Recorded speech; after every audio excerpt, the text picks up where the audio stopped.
Morning. Good morning. How are you? Pretty good. Just walked in the door from a flight back from Vegas. Oh, fun. Long trip, Yeah, I bet. 10 days.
All right, we got sound.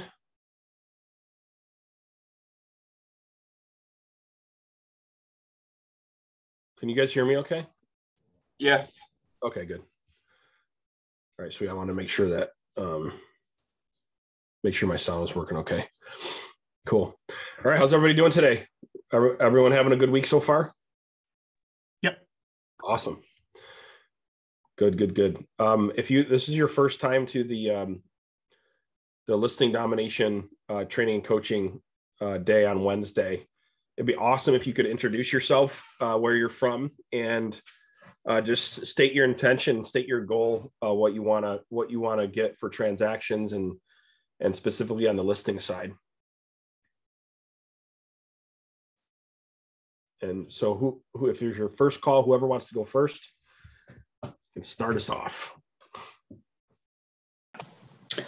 This is Jared Butler. I'm in Colorado Springs and looking to get 12 additional listings, kind of humble goals. Maybe I hear some people want to do 50 and all that, but I'm just looking to get maybe 12 more this year listings. So yeah, that's my goal. Yeah. Nice. Awesome. Welcome to the call. Cool. Is this anybody else's first? It's mine. Okay. Hey, bro. I'm in the DFW area, mainly Fort Worth. Let's see. I did around 20 transactions last year. I sold about 5.5 million. So I'd like to increase that to at least an additional 20 transactions, at least go up a couple of million. Okay, good. Are you trying to get more listings, or doesn't it matter how they come in? Yeah, mainly listings. The majority of mine last year were listings, probably 80-20. Oh, good. But, that's yeah. Good. But yeah, that's the goal. I also just opened my own brokerage last month. Oh, congratulations. Yeah. So I would like to take agents on. That's why I joined your system. So if I can get something in place that's really good, then I'd like to start bringing agents on in March.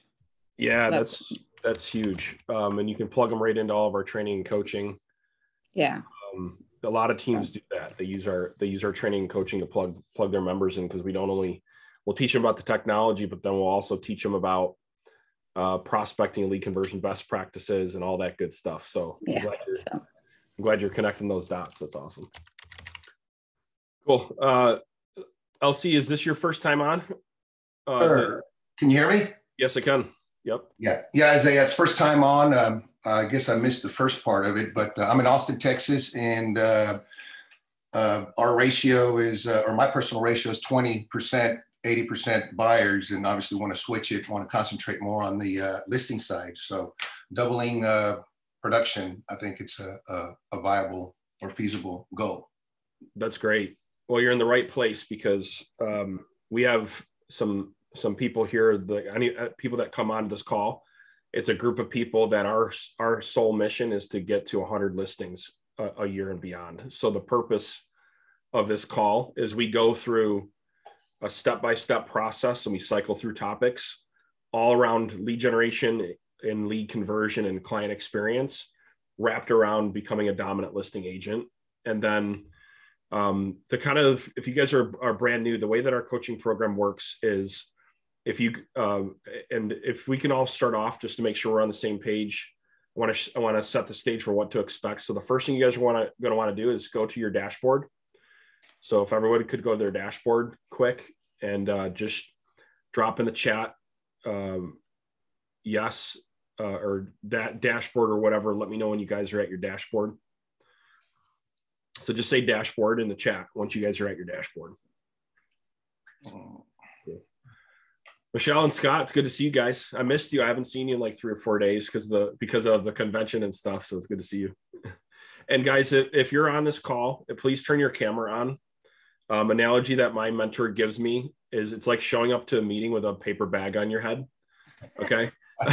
And it's like you wouldn't show up to a meeting with a paper bag on your head, right? And if you can see, I've gotten like 3 hours of sleep. I'm in a hat. I'm not, nobody cares what you look like. Okay. Nobody cares if you're driving. All right.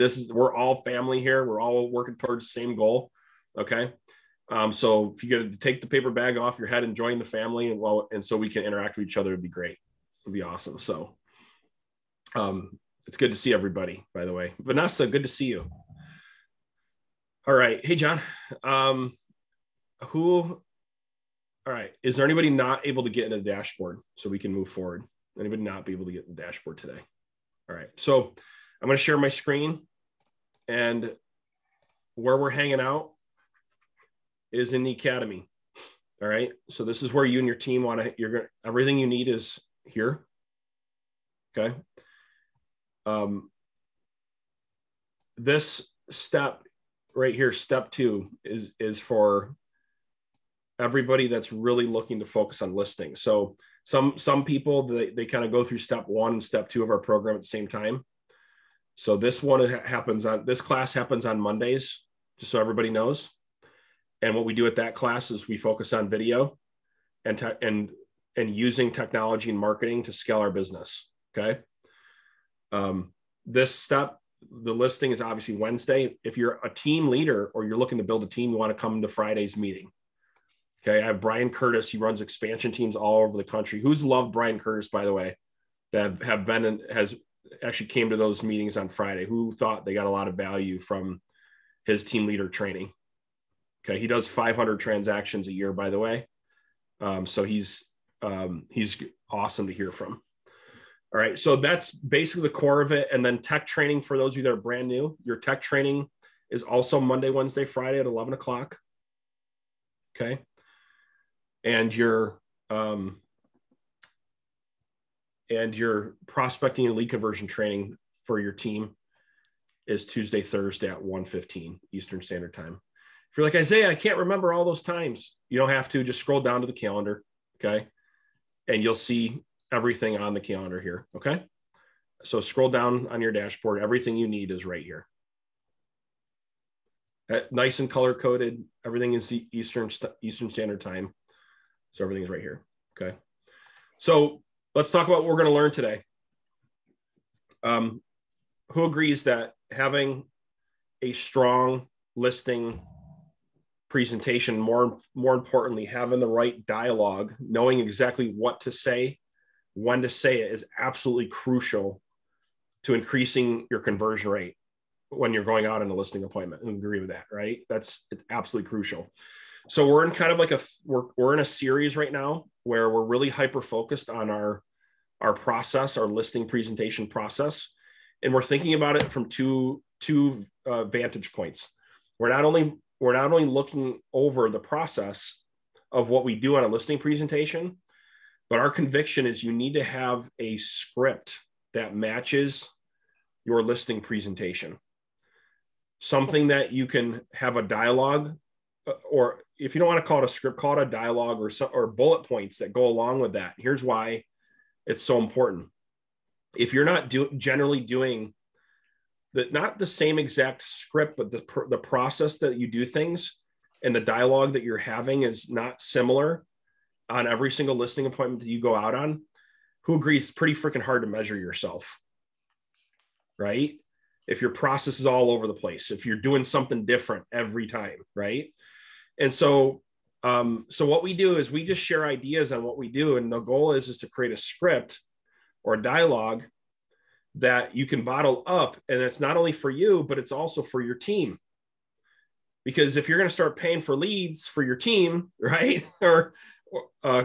And they don't have a process that they're using, it's going to kill their conversion and nobody's going to make money, right? And last I checked, we're in this business to make money, right?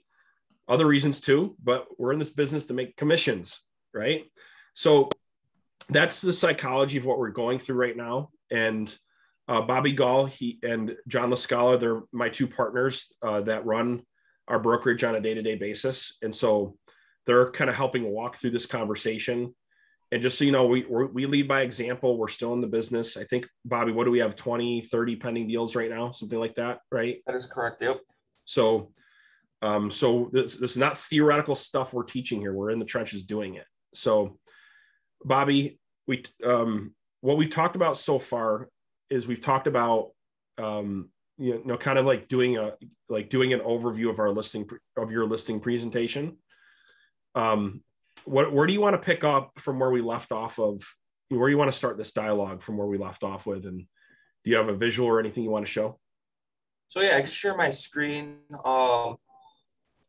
We were basically talking about creating a script or outlining the process. Yep. So, well, before I do that, all over the mastermind group and everything, I mean, who's watched the show, The Tinder Swindler? The Tinder Has anybody Swindler? here watched? All right, maybe not, but I would advise everybody to watch it. It's on Netflix, but it walks through the sales process in a weird way. And, there's a lot salespeople can take away from that. It's just like the boiler room and whatnot. So let me go here.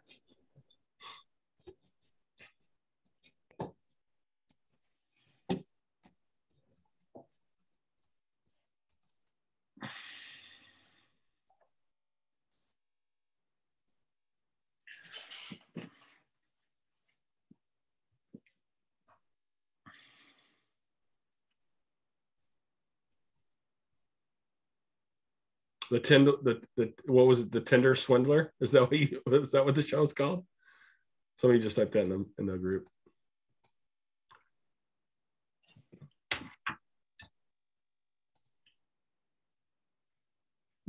Did he sign off by accident? I think he got kicked off, guys. While he's doing that, I want to show you guys something. So if you guys scroll down to all the way down to this. Sorry guys, I got kicked off. That's okay. If you scroll all the way down to the Sales Academy, his listing presentation outline is right here. You guys can feel free to take a look at it. As far as his presentation outline, a couple other resources that are really helpful. If you're looking for like social media content and you want content that's more seller driven, and you need like a publishing and a marketing plan, you can log into here, and literally we have a newsletter, blog posts, social media posts, everything you need for your marketing is already created for you every single day. Anything you need in there. It's refreshed every month. So you don't have to pay a marketing person to develop your content. Who agrees that's pretty cool? Not having to pay a marketing person to develop your content. It's already done for you. Okay. So just get really familiar with this resources section. There's a lot of cool stuff here. Sorry, Bob, you're just killing some time while you came back on with us. So no problem. All right, let's see. Cool. You guys see my listing presentation outline? Yep. Okay, perfect. So a lot of people here have already seen the listing presentation, and here's the steps I physically take when I'm going, when I'm in front of the client. So the first step is obviously you're in front of the door, you introduce yourself, you thank them for, having you over, and these are your first impressions, right? So you gotta smell nice, you gotta look nice, you gotta look the part. You can't just, have raggedy clothes on. But also I tell all of our agents, don't show up in like a suit, right? Because that puts a barrier in front of you. People don't trust people with suits. So look presentable, look nice, but that's changed in our culture. That's a really good point. I think that's a point of conversation. Casual, professional. Yep.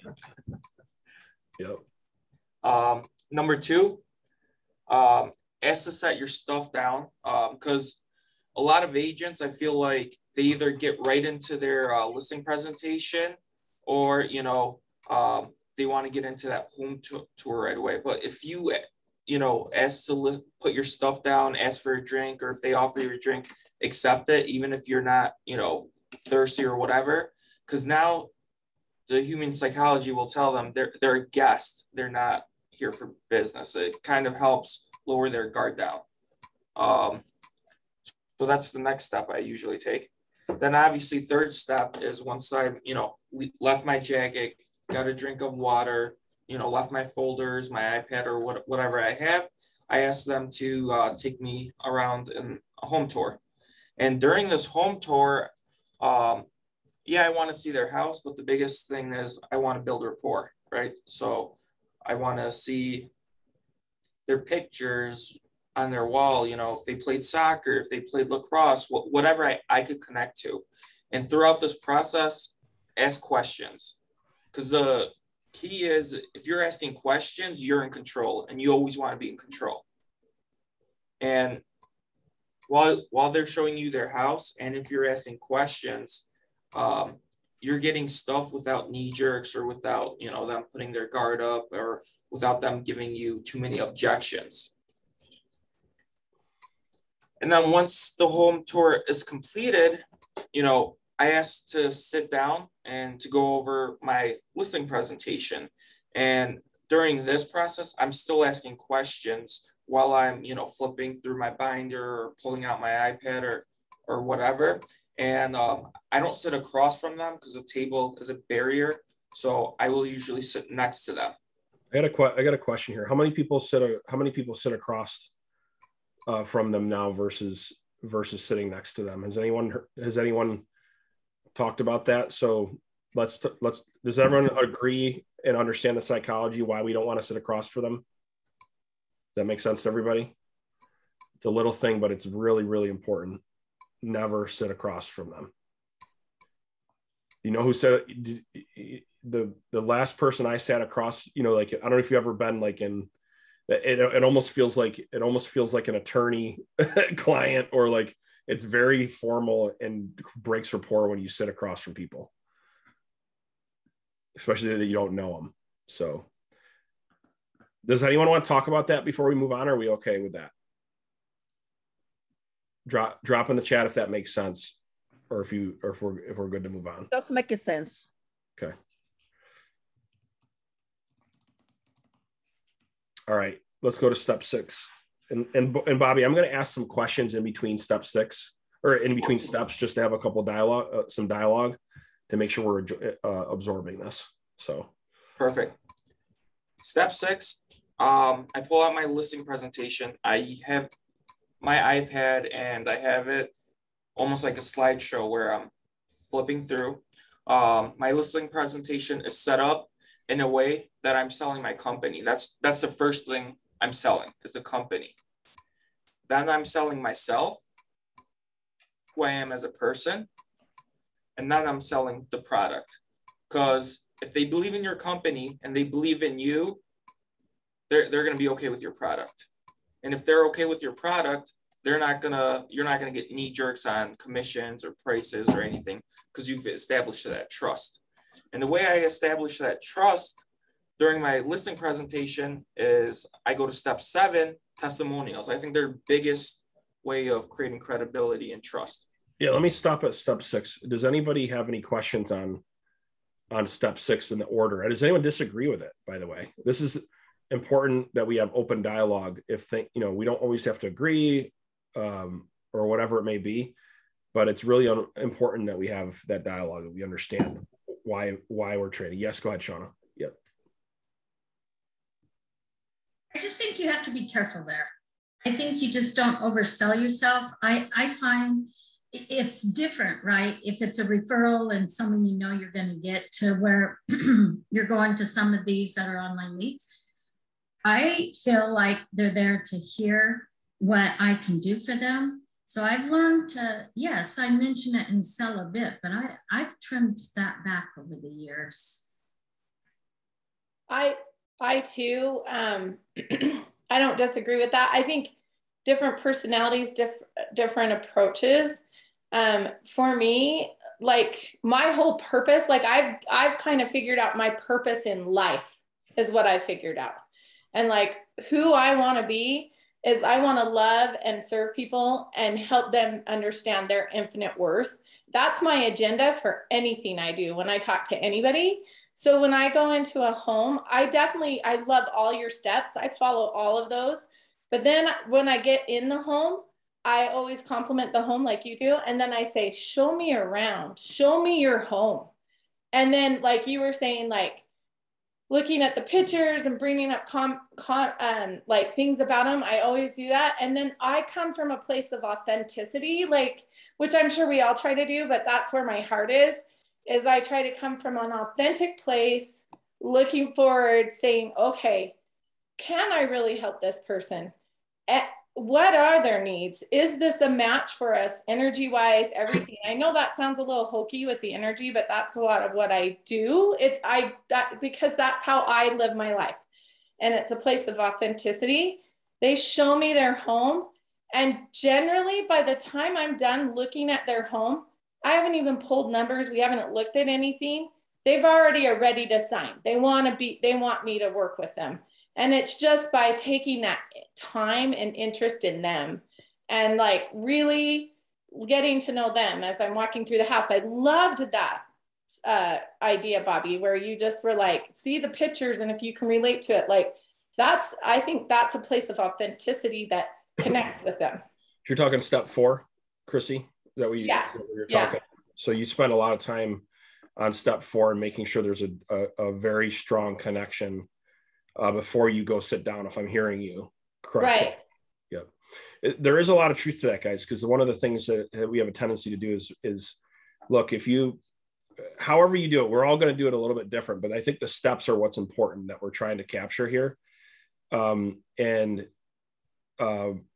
But it's really important. One of the mistakes that I've seen agents make is they don't really develop a connection in that process. There's not real rapport in that process, and you can make up for it, but it is tough. It is tougher to have this work out in everyone's favor if there's not a connection. I feel like that's what your point is, Chris. You want everyone to know. Yeah. Does anybody else have any thoughts on step 4 or backing up a little bit? Well, and to my thought of like where she's saying, don't go straight into the sales. I'm saying, yeah, he's following the steps, which I love your steps. I'm going to print this and give it out because I think it's perfect. You've captured it so well. But like when you get to the sales part, the testimonial, it's so much easier if you've built that rapport up that you're not going to feel salesy. You're going to just be like, hey, this is what we do. We closed 120 deals last year and we got more money and here's how we did it. And you can say it in such a way, you've already built that rapport that it's easy to do your testimonials and your sell points. Yeah. Of course. Sorry, go ahead. Bobby, you would agree that you usually have pretty good rapport by the time you're sitting down, right? Exactly. I mean, this whole step is built on the assumption that step 4, you've built crazy rapport and you're becoming friends with them. Like, that's what I tell my team. And, you know, and actually Vanessa's a part of my team. I was talking to her the other day, and, you know, I tell people stories sell. You know, don't sit there and read your listing presentation. That's boring. I tell stories, and I don't only tell positive stories. I tell stories like, hey, I did this, I failed at this, and I've learned from my mistake. That's why we do this way. That's why we changed our marketing plan to reflect this. And I tell them why we do that. And I think, you know, in selling myself, I'm not saying I sold $1 million worth of listings or this or that last month. I actually physically tell them, hey, listen, I'm married. This is my wife. I've got 3 dogs. Like, I tell them, and my whole point of going into there is saying, hey, listen, if we're going to be working together, this is your house. This is very personable. I want to be your friend.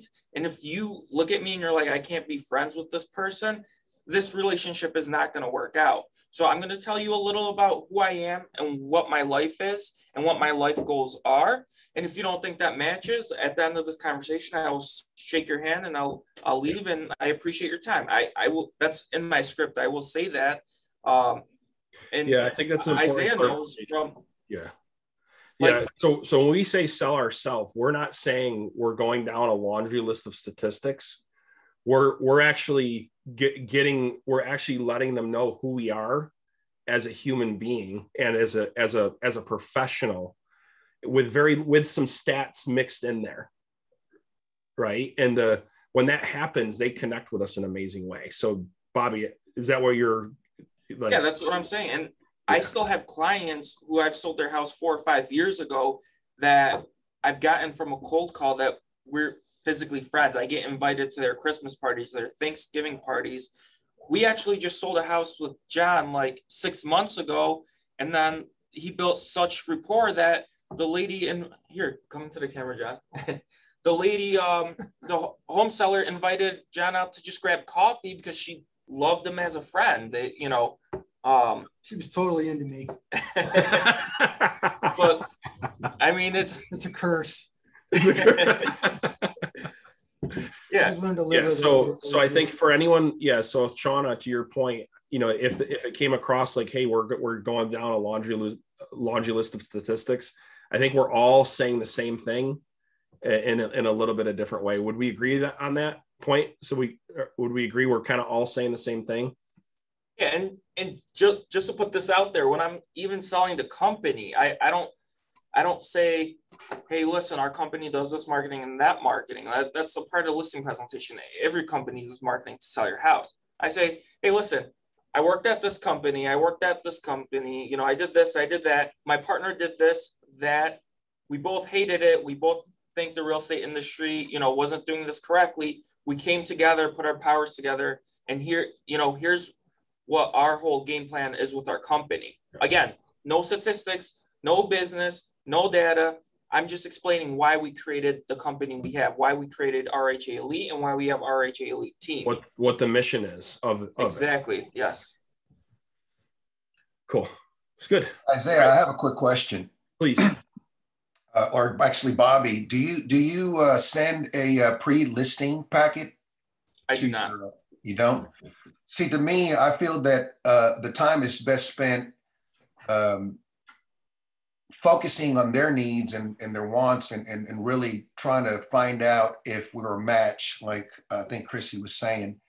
I'd rather spend that time. The pre-listing packet addresses the company, addresses, you know, myself in detail, so that once I'm face-to-face with the client, we focus on their needs and what I can do for them. And I just feel like nobody reads any of that, to be honest with you. I mean, just can I comment on that? Yeah, go ahead.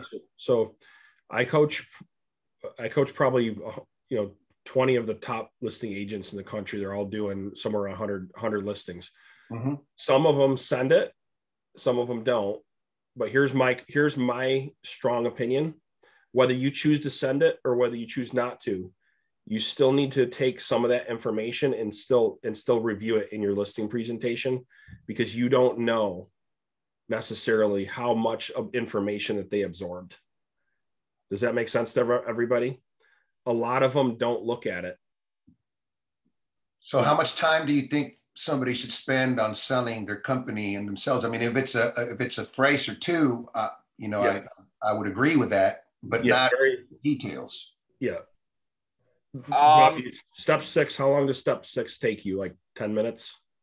That's probably, you guys might not like this. That's probably 80% of my listing presentation, because here's the deal and here's the mentality behind that. If they believe in my company and they believe in me and my product. So last weekend, I had a friend who called me. I've probably known him for 10 years. Hey bro, I'm selling my house. Can you come give me a price? Yeah, no problem, bro. Walk through his house. I'm going to give him the price. I'm like, do you want to even go through my listing presentation? He goes, no, I know you're good for it. Right. And he signed on the spot, didn't even open up my listing presentation. Because that's my friend. But now if I could make this person in front of me my friend, they're not going to question anything else. And that's my whole mentality. They need trust, they need value, and I need to become friends with that person. That's my whole mentality behind this whole presentation. That's why building rapport and them knowing who I am, what my company is, what our, you know, goals are, is very important to me. I love these mastermind groups, guys, right? So we can take different perspectives. This is really great conversation. Who agrees this is good conversation, good dialogue, right? So Bobby, this is good. Just a quick question. So just so I don't want to, you know, pound that thing here, but so when you're saying on step 6, your product is your, you know, 25 point, I'm looking at an 89 point marketing plan right here. Like I put in the chat, I was just looking at someone from our brokerage who had 8 pages of all the homes she sold, and to me it was too much, all her accolades and all that kind of stuff.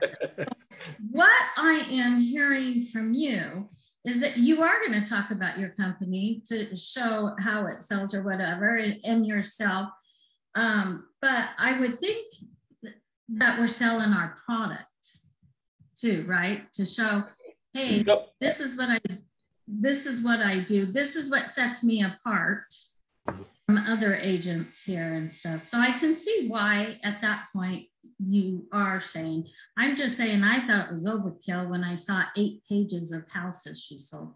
That personally would not do anything for me. You know, I'd be going, oh my gosh, move on. I agree with you. And I think it's important for them to see what your team or your brokerage has done in the marketplace. But I have those, you know, that's my step 7 and 8, for example. So if they believe in me, my company, what I could do for them, and they've agreed, right? Now it's time for me to show them that I'm not just BS, right? Now I'm showing them in step 7 where I have success stories and testimonials built in. So I told them what I can do. Now it's time to, you know, show them what I have done. Bobby, what's your average time on a listing presentation? Probably about an hour and a half sometimes, if they really like me and we're grabbing coffee and we're hanging out, 2 hours. Well, I think what he's asking is the actual time that you're delivering your. Correct. The presentation. Yes. Probably like 30, 35 minutes. Yeah. Okay, well, that's pretty quick. Yeah. But I'm probably at the house, like I said, for at least hour and a half, sometimes 2 hours. Because if I've done correct building the rapport, there, you know, again, we're friends. I'm there for coffee. I'm there for cookies. I'm there for, you know, just talking about life. Hey, what are your plans after you sell this? You know, like just building more rapport.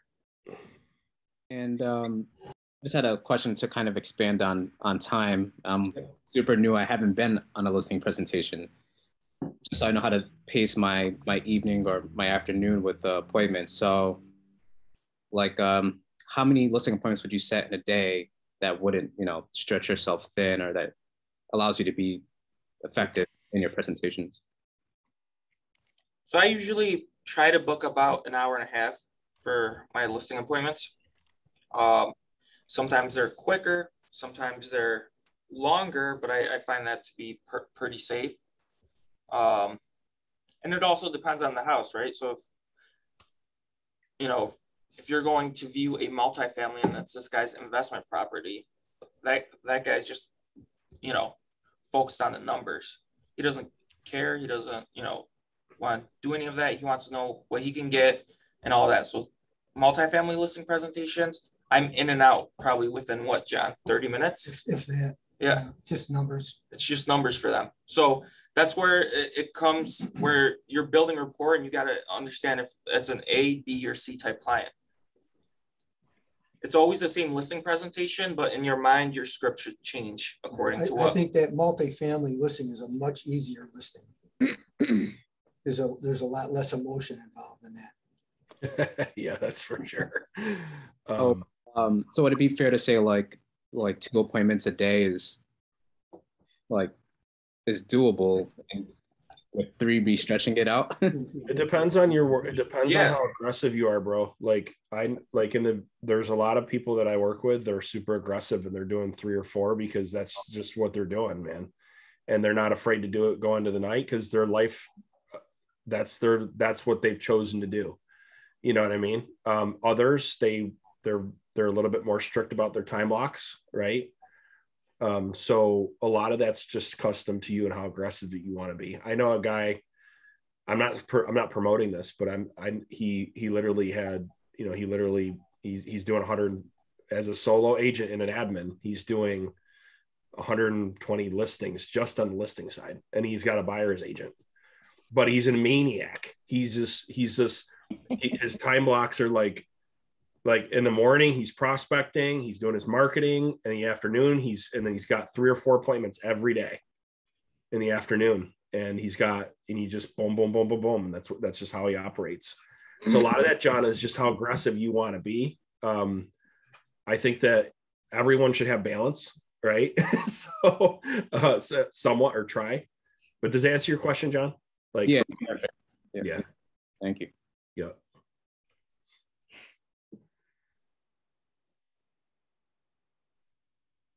Perfect. So the next step I go into is testimonials. I'm usually at my listing presentation with an iPad, like I said. I have a link built in for my team's website.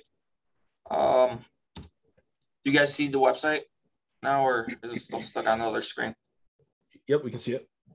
All right, perfect. So I've got different PDF testimonials from everybody. I've also have video testimonials. We talk about how important video is. So, and I asked the client questions. How did your transaction go? What do we do for you? Did you think what we promised was BS? Did we really follow through on them?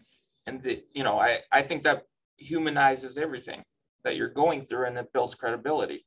And I have cheap houses, I have expensive houses, I have waterfront houses, I have commercial buildings, I have restaurants that we've sold. So I just tell them, our team, this tells them that our team takes care of any kind of real estate issue that they may have today or down the road. Anybody have any question on step 7 or thoughts or anything you guys want to talk about? I just want to say I love that, Bobby. I absolutely love that. And I'm taking notes on it right now, because it didn't even occur to me. I always show up with my laptop. It didn't even occur to me to have my website up and show them that. I go hand in hand with them on my CMA, and they show them how I'm coming up with the numbers, because I found that always makes them feel really good to see where I'm getting the data from and everything. But I had not even thought, just briefly, I love that. So that's why I love these mastermind groups. It's just little paradigm changes, little best practices to add. I love that so much, and adding the video into it. So I'm going to do that. Thank you. I appreciate that. And I don't read them, the testimonials. I just showed them on my website. I showed them how to get there, and that's it. Right. Yeah, but I love that. People don't like people tooting their own horns too much. So here's what we've accomplished. Here's where you could read it at your own time. And that's it. Quick, like 2 minutes, not even. No, I love that. I think that's brilliant because you planted that seed and they've seen it. And so now they want to go back to it and look at it again. I love it. I appreciate that. And then Bobby, is every video testimonial, do you have a set a set of questions that you ask, or do you just I guess flow? I mean, every transaction is different, but do you have every transaction is different? So for every transaction for my video testimonials, I'll come up with a questions list that I'm gonna ask the client. Hey, you know, if we ran into a roadblock or something unique happened, I'll ask about that. Hey, we ran into this issue, but essentially, you know, how'd you like us overcoming with this issue, or you know whatever it is, because everybody always says each transaction is very unique. They've never had a transaction exactly the same. And over there in that video, I'm just trying to show that our problem-solving skills, how quick we are on our feet, and how we can, you know, alter our marketing plan and accomplish our goals while going through the whole motions. How much time do you spend on this part, Bobby? I think everyone's probably in the back of their head is like, okay, how much time do I spend on each step? Is anyone else thinking that besides me, right? Would that be helpful to document? It's going to be different, but we should have an idea, right? So what would you say you spend on for time on that step? A minute, 2 minutes? Probably like a minute. Again, I'm just planting that seed. I don't like to toot my horn too much. I don't want somebody saying, oh, he's cocky or this or that. Here's the information. Here's what we've done, you know, for these people. Here's where you could find it if you'd like to see it. Cool. All right, we good to go on to the next step, guys? Yes. And then step 8, I showed them the website. Now I want to show them a example of what we do for our marketing. And for me, this has to be a superior listing to what they have, because this gives me credibility. And this shows that somebody that's got a house that's double or triple their price mark trusted me in selling it. So you should have no, you know, issue trusting me on selling it, because I've handled much superior properties. And so I have a website built out on my website. Here's the video tour that I have, and I will show them your house will get a video tour too. Matterport, the 360 tour, your house will get a Matterport tour, right? So instead of telling them what we do for marketing, I'm showing them, because I'm a very visual person. Then we have our photo tours, and then we have our MLS printout. We have our hot sheet. We actually have this property measured out. So I tell them that's what we'll do, and all of the public information as well as the PCD. So this is one point that I, again, without tooting my horn, I'm saying, yeah, without tooting my horn, I'm tooting my horn saying, hey, listen, you know, you're worried about your, you know, $200,000 house. Here's $1 million house I've listed and sold. Here's my success story. But without saying that, I'm just like, here's a website we'll create for your house. You know, look, this is one we recently created for our other listings that just sold. Sweet. So you're just adding more credibility to your story. And then that basically sums up my listing presentation at that rate. Now I have 2 step 9s here. It's an and or, you know, thing. If I feel, again, walking throughout the house, I'm asking them questions. Are you interviewing other agents? Whatever it is. If they're interviewing other agents, I know they're not going to sign something today. Or if, you know, whatever the issue is, if I have a feeling like I got to talk to my wife, she wasn't here, and, you know, you were expecting her to be there, or something, I know they're not going to sign today, I will basically tell them I'll go to this step 9 and I'll say, okay, I can't value your house without taking a look at it. Now that I've seen it, I've taken my notes. I'm going to go to my office and I'm going to run a CMA, which I tell them takes me 2 hours, really doesn't, but You know, so this tells them I'm going to put some real time and effort into their house. And then I get that second appointment. When is your wife going to be home? Or wait, when are the agents coming to interview or whatever? And I'll set that second appointment, because a lot of agents, they give them the store and they're done, right? Now I've set a second appointment. Now I've got a second reason to come into the door.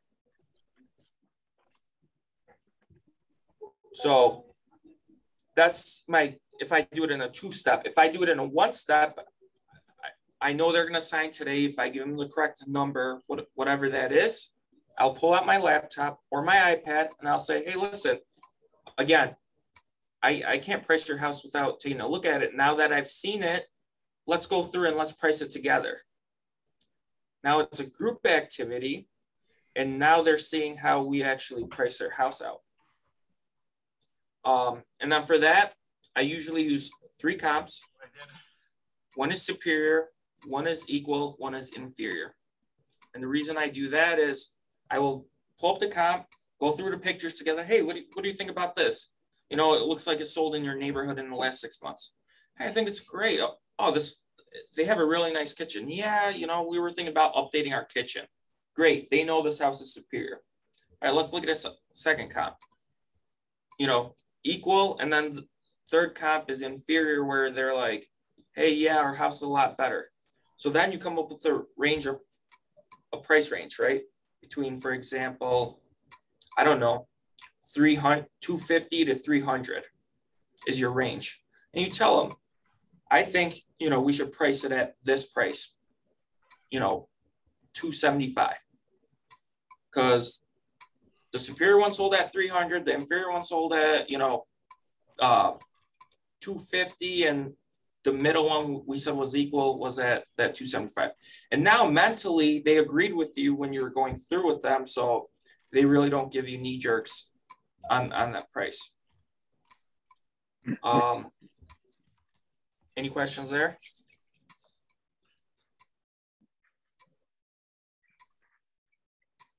Do you ever have trouble finding comps? Not really. I mean, you could always go out, you know. Here, I'll let John explain that. So just a little bit of background on John. John's got, I think, almost 30 years of experience, not only as an agent, but as an appraiser. Is that accurate, John? Like thousands of appraisals. I don't know how many appraisals you've done, but so he's a really great guy to talk to when it comes to pricing. I'm closing in on 15,000. That's awesome. Yeah. Cool. So let's talk about. There are always some comparables somewhere. If you're, especially if you're in like suburban subdivisions, it's usually not a problem. It's properties in outlying areas where it gets a little tricky, but there are outlying areas everywhere. So you find a comparable location, and you'll normally find comparables for just about anything. So it's okay. The trick is balancing the differences and you know, making adjustments between the things that have contributory, you think have contributory value in your market, and things that don't. Can you give us some examples of that, John? Like what should be considered that contribute to value and what doesn't really? Well, there's always the basics: porch, deck, patio, fireplace, in-ground pool, finished basement. Do you have any outbuildings, any barns, you know, things of that nature? Those are things people look at and see the physical aspects of the property. They generally have some type of contributory value. Storage sheds, things of that nature, no, not much. You look at the lot size, up to a certain lot size, there's contributory value. Once it gets over a certain, you know, size, it's diminished. So a lot of that comes with experience, you know, knowing what in your particular market people will put value on and what they want.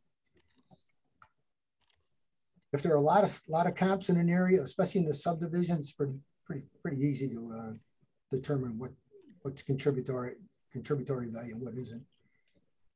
Significant improvements are always contributory value, especially bathrooms and kitchens. Those are your 2 primary rooms in any house.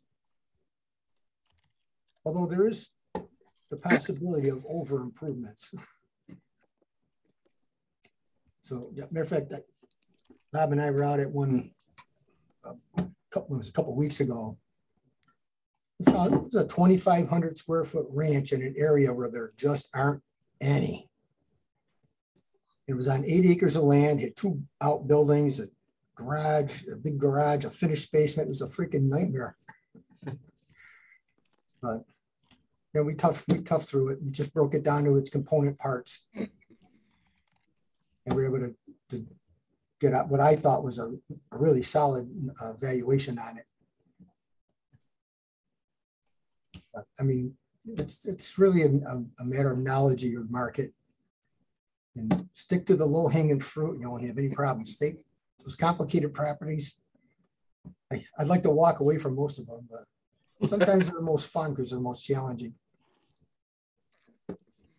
Yeah, maybe we could have a class someday with John, you know, comping out an average property just to see the steps we'll take some real life examples and we'll dissect them. Yeah, that's a good idea. I'll make a note on this step to do that, to take some examples. Unfortunately, I have some of the worst, most crazy properties you can imagine.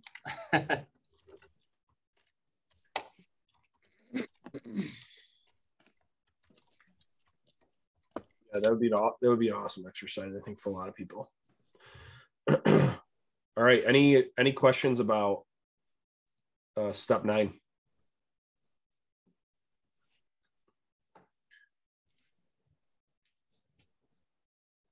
Perfect. So then after going over the comparables, whether you're there on your second day or you're there to list it on your first day, I go over, at least in our local market, there's a huge difference between list price and sale price. So I tell my clients, all of our comparables are sold houses, and the price I gave you, that's the price we're going to expect to get for your house once it's sold. And then the 3 comparables I will highlight on top, where list price and sale price. And usually in our area, there's about at least a 10% difference. And then I'll say, all right, we're going to take that price that we agreed on, take 10% off of that. That's going to be our list price.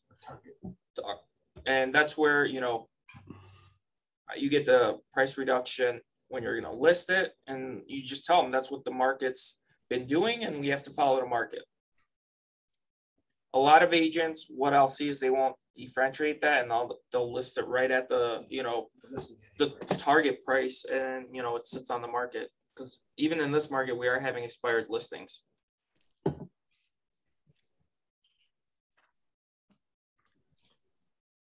Any questions there?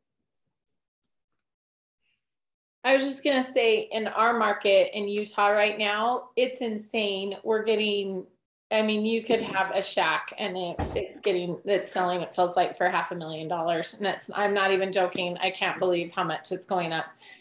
And so,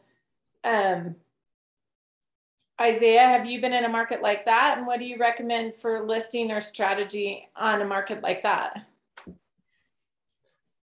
So ideally, and Bobby and John, feel free to tune in. We have maybe it's not that crazy, but our market, we have seen a lot of that. We like to try to create a bidding war. And so if you price something high, even though you can still attract offers above, we want to try to attract the best offer. And that's kind of our in our talk track to say, hey, look, we're not just trying to track an offer. We can do that in this market. My goal with my plan is to try to attract the best offer. And what you do is if you price it right, you're going to actually bid it up even higher compared if you just price it really high, you're still going to get action, but we want to make sure you get the most action. So Bobby, did you want to add anything to that? Yeah, so I think stories sell, and with every question I get, I always answer it with a story. And I tell my clients, hey, listen, with real estate, their biggest concern is leaving money on the table. Unfortunately, that's not something we have to worry about with real estate. Let's say we list your house for $1 on the local, MLS. What do you think is going to happen? Oh, we're going to get tons of bids. Yep. So the market's going to dictate your price. Let's say the house worth 200. People are going to continue out bidding each other till 200, 205, 210, because that's what the market dictates, even though your list price is $1. On the other aspect, we listed at 300,000. Nobody's going to look at your house. We're going to reduce 200. And unfortunately, at that rate, real estate is like dating it. The longer you're on the market, the more people think there's something wrong with you. So, I tell them, explains a lot. Yeah. So I tell them, you might not even get that 200 price range. Well, if you're over list. Yeah. So at that rate, I always say it's always a better practice to list low and get multiple offers to get you what you want. Because, and then I go into another story, and I ask them, I say, hey, listen, have you ever bought an expensive item, computer, car, technology? Yeah, of course. Do you ever, after you've purchased the item, go on Google or YouTube and look at reviews? And people say, yeah, I do. Okay, why do we do that? Why does the human psychology tell us to do that? Because we spent so much money that we want to reinforce in ourselves that it was worth the money we paid. So if your house is listed at 3, reduce, somebody offers you 200, in their mind, they're going to still think, did I do good at, or can I get it lower? But now if they're there at an open house or something, there's 100 people, they're like, oh, this house must be priced good because there's 100 people here. That reinforces your price. It's worth it because we're in a bidding war. So that's the psychology that we have to push when we're selling your house. So something I'm noticing in this market that we're in, and like we're having to redefine, because I totally used to run like when it wasn't like it is right now in our market, when it was like that, we would do that.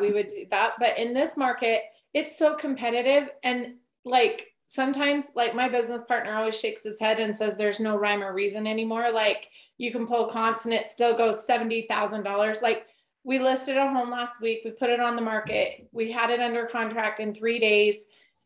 We had 7 offers. We ended up going with a cash offer. We listed it at a fair, compatible price. We did it right. Like actually we pulled the comps and we put it right where the comps got us.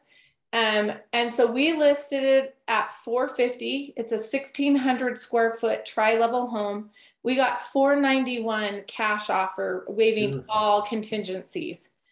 And so like, it's like, this is a market we're in that I'm having to redefine what to do, because my problem is, in all fairness, like I put a house on the market and we joke that we're not going to eat or drink for 3 days because our phone gets blown up with like everything that's going to happen.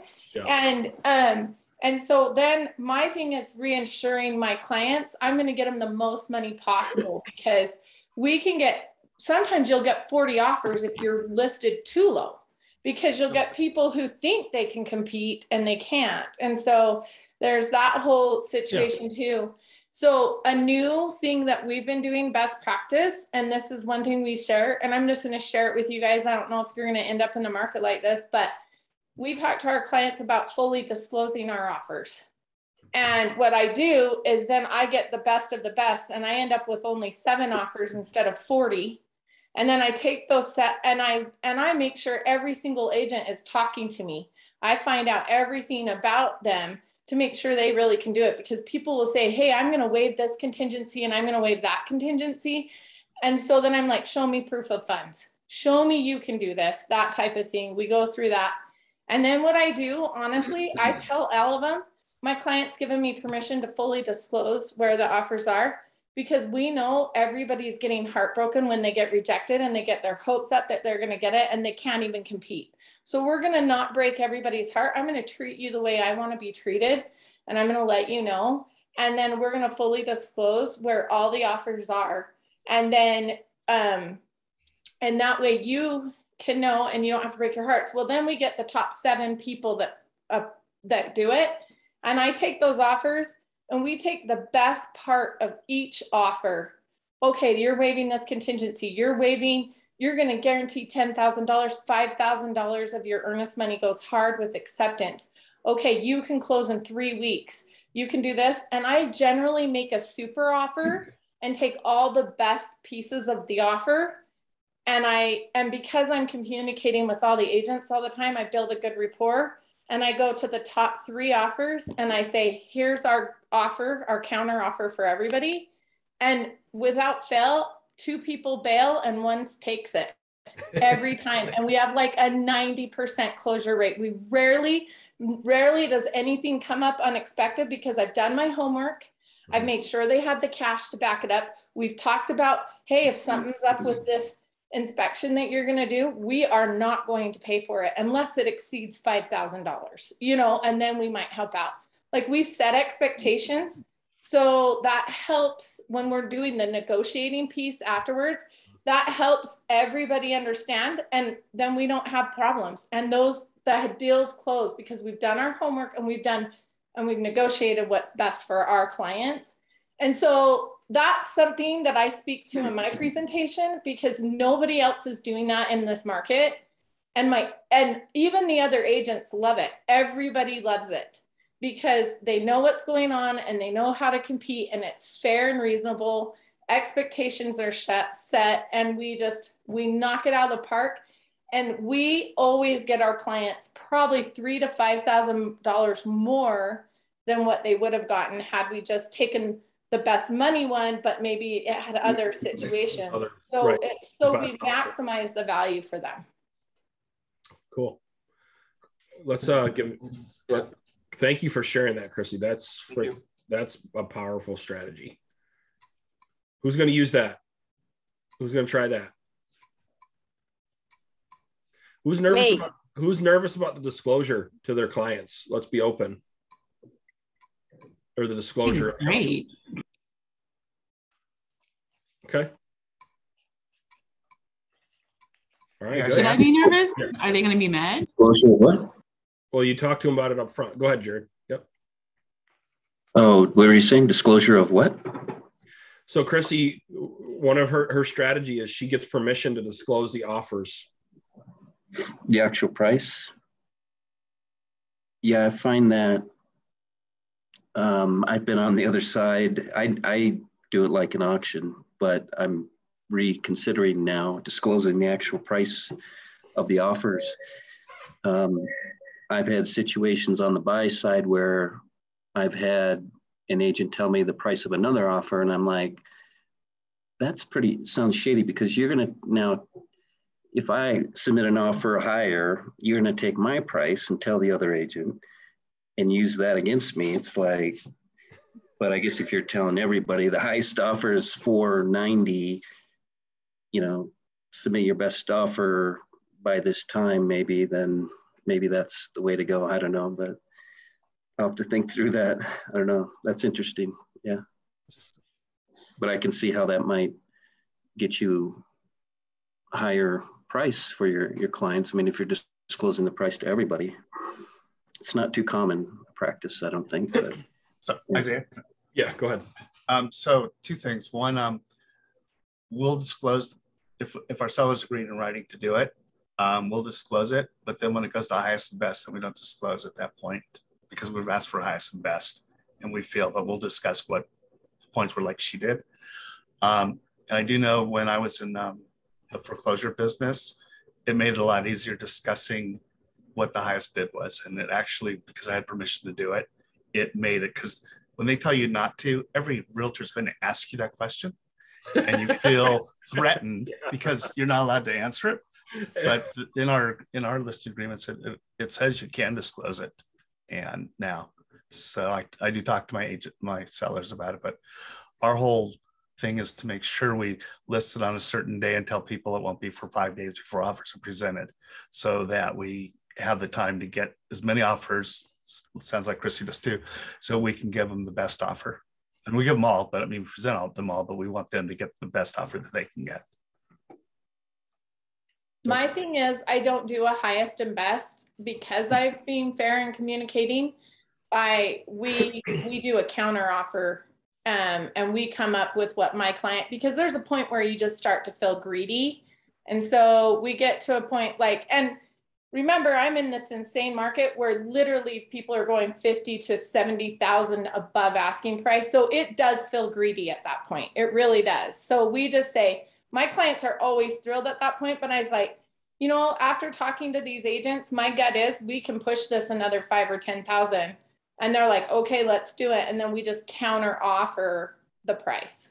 Like, so we don't do a highest and best. We counter offer it to the top 3 who seem most motivated, that keep saying they'll do anything, they'll do anything. And we say, okay, but let's see if you will do anything. And we put it out there. I think that's great. Another thing, just to add on that John and I do is, depending on the listing we have and what the market is showing, in our private remarks in the MLS, we will actually write what we want as an offer. So we'll put, you know, expected offer to have cash or conventional, you know, no inspections, no contingencies. And then if agents call us and they're like, well, we tell them, you got 10 offers, you know, write the best you can, but here's what we're looking for. And, you know, it looks like we've got it. So, you know, we don't want you to waste your time, kind of thing.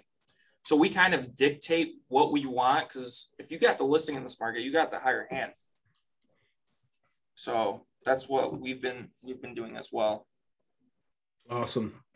So guys, I'd love to keep the dialogue going, but we are over time for our mastermind call here today. Who agrees this is a freaking awesome mastermind call today? Right? Drop in the chat what your big takeaway is, what you're going to immediately implement from this mastermind.